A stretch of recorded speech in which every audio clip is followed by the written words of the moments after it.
Camp రాజకీయాలతో తెలంగాణ రాజకీయాలు వేడెక్కాయి. రాష్ట్ర వ్యాప్తంగా మున్సిపల్ ఎన్నికల కౌంటింగ్ శుక్రవారం జరగనుంది.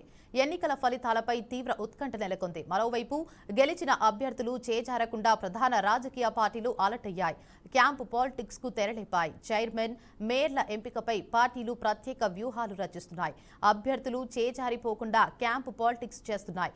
కాంగ్రెస్, బీఆర్ఎస్, బీజేపీ అన్ని పార్టీలు తమ అభ్యర్థులను క్యాంపులకు తరలిస్తున్నాయి. మున్సిపల్ ఎన్నికల్లో 2 కార్పొరేషన్లు కైవసం చేసుకుంటామన్న ధీమలో బీజేపీ ఉంది. మరో 2 కార్పొరేషన్లలో కీ రోల్లో ఉంటామని ఆ పార్టీ నేతలు అంచనా వేస్తున్నారు. ఇక 10 నుంచి 15 మున్సిపాలిటీలు గెలుస్తామని అభిప్రాయపడుతున్నారు. 100కు పైగా మున్సిపాలిటీల్లో ఖాతా తెరుస్తామని ఆశాభావం వ్యక్తం చేస్తున్నారు.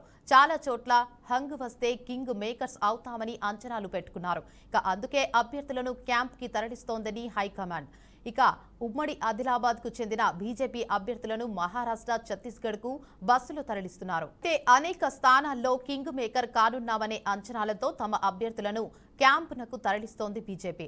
మొత్తం 7 కార్పొరేషన్లలో కనీసం 2టిని పూర్తి స్థాయిలో కైవసం చేసుకుంటామనే ధీమాలో బీజేపీ నాయకులు ఉన్నారు. నిజామాబాద్, కరీంనగర్ ను కైవసం చేసుకుంటామనే ధీమాతో ఉంది.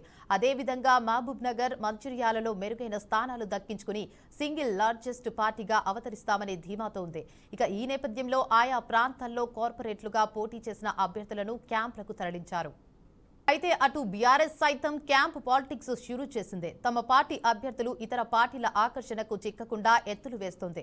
ఇప్పటికే సూర్యాపేట లాంటి మున్సిపాలిటీలలో అభ్యర్థులను క్యాంపులకు తరలించారు. మరోవైపు పోలింగ్ తర్వాత వచ్చినటువంటి ఎగ్జిట్ పోల్స్ ప్రకారం పోటాపోటీగా ఉన్న మున్సిపాలిటీలపై ప్రత్యేక దృష్టి పెట్టింది బీఆర్ఎస్ అధిష్టానం.